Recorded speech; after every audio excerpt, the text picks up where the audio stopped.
Bonjour, assalamualaikum sama gars yi j'espère que yéen a ngi si jàmm man it maa ngi si jàmm dal leen jàmm chaîne Like Mobile votre chaîne de technologie gars yi tey si biir vidéo bi day ñëw pour présenter 9 meilleures applications yoo xam ne dina la permettre nga télécharger son gratuitement wala vidéo si sa iPhone wala sa iPad avant ñuy commencer vidéo bi nag ñu ngi leen demande fekk ne bi mooy première fois bi nga doog a dugg si suñu chaîne Like Mobile seen ñu ngi fi waxtaan lépp luy jëm si high tech bul fàtte tamit bés bouton abonné bi aimer vidéo bi activer cloche de notification bi loolu dina la permettre vidéo boo xam ne dugal ak yow di nga bokk si ñu koy njëkk a gis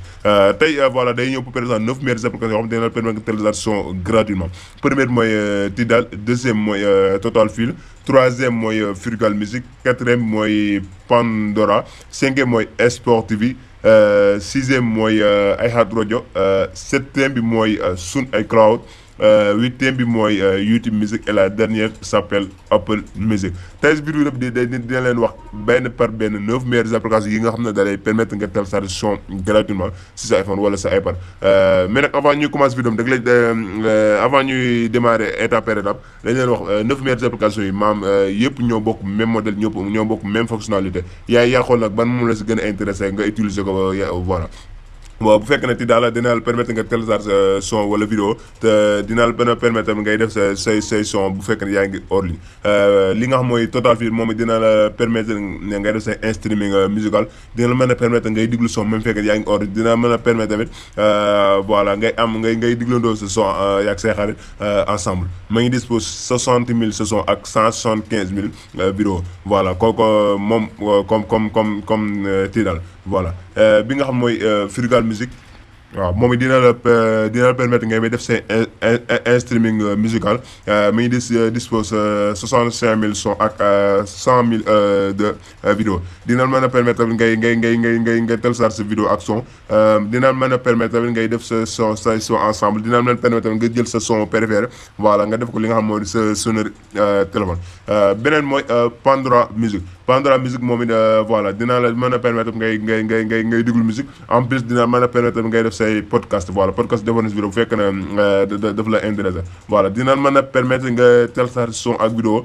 dina mën a permettre aussi comme ni ñu ko waxee si Frugal Music ngay déglu son même fekk yaa ngi ori ça veut dire que bu fekkee ne amoo connexion nga mën na la permettre tamit ngay déglu son yi gratuitement voilà bi nga xam mooy Sport Music and podcast voilà moom dina mën a permettre ngay déglu musique ak podcast dina mën a permettre tamit aussi voilà ngay envoyer son li nga xam moo di iPhone vers iPhone ak n'importe quel iOS boo xam ne yaa ngi koy utiliser beneen mooy iHeartRadio moom li tax moom important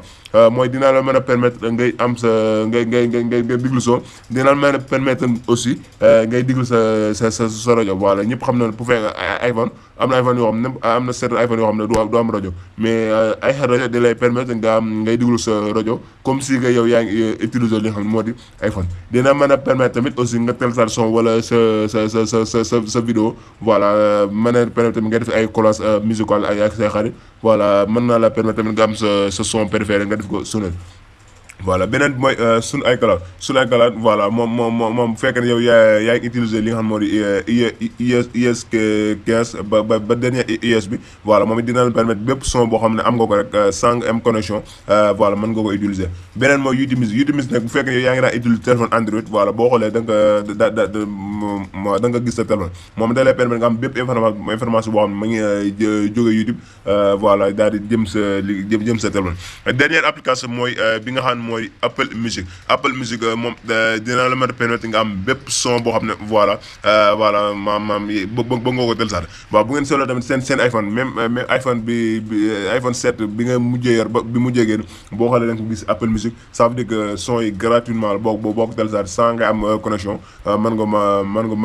nga ko utiliser dina la mën a permettre tamit voilà ngay def say collage yaak say ami voilà mën na la permettre ngay def say streaming musical dina mën a permettre bépp son boo xam ne tamit yaa ngi koy war gisoo ko fa voilà ba Apple Music dina mën a permettre voilà